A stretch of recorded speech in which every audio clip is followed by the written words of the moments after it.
Howdy folks, I'm Dirk Tharpe and welcome to the Carolinas Concrete Cowboy. Today I'm going to show you a common concrete issue and a corrective action you can take to alleviate it or to keep it from happening in the future.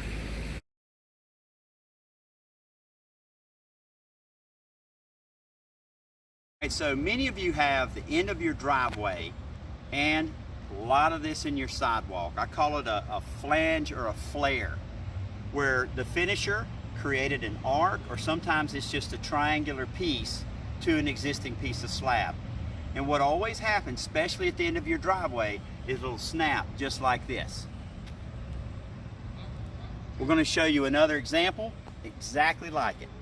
Here's the sister to that side of the sidewalk. It did the same thing. We have a flare. We had one large piece with a point on the end. So it is totally logical it's going to snap, and that's what it does. It's what it will always do, especially at the end of a driveway, because you've got mail trucks, moving trucks, trash trucks. All of them will end up touching, all those vehicles end up touching a piece of the end of your driveway and cause the same kind of snap. So there's nothing wrong with the concrete. That's the first thing to understand. It can be brand new concrete and this happens tomorrow if a truck hits the tip of the driveway. It's just, it needed somewhere to move. So now let's go look at a correct concrete practice that would eliminate this look. Now that we've identified the problem, let's look at correct concrete practices in action. We'll do a concrete cam pan to show you a nice project.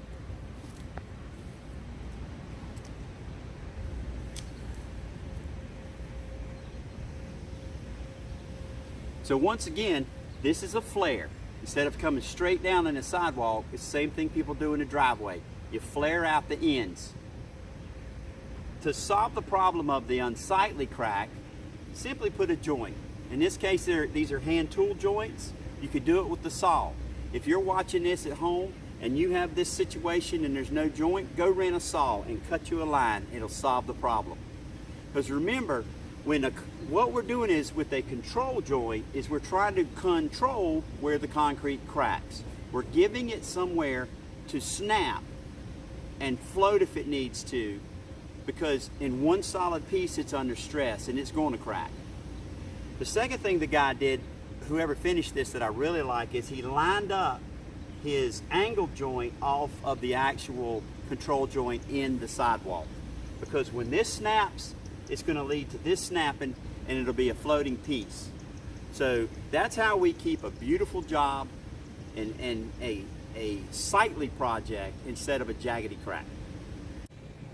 So if you found this video useful, please like and subscribe to us on Carolina's Concrete Cowboy. My name's Dirk Tharpe and this has been the Carolinas Concrete Cowboy. And until next time, yippee-ki-yay concrete. Legal disclaimer. The views expressed by the Carolinas Concrete Cowboy, although profound, and his actions, albeit masterful, are his and his alone.